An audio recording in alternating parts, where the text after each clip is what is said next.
Hello friends. As we know, it is a corona vaccine. The world's largest vaccine manufacturer Serum Institute of India is manufacturing the Oxford AstraZeneca vaccine in India.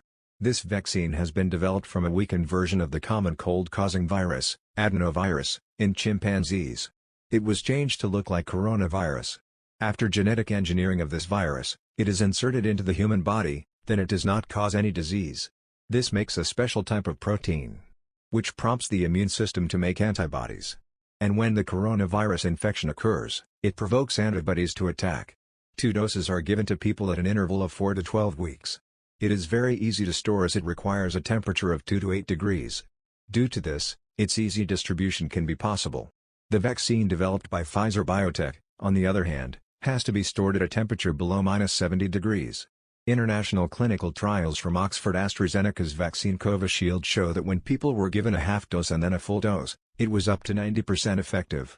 However, sufficient and clear data could not be provided to support the half dose and full dose idea. Get any one corona vaccine as per your convenience, which will make your life safer and better. To know more about corona vaccine, comment us and stay tuned with the knowledge section. Thanks friends.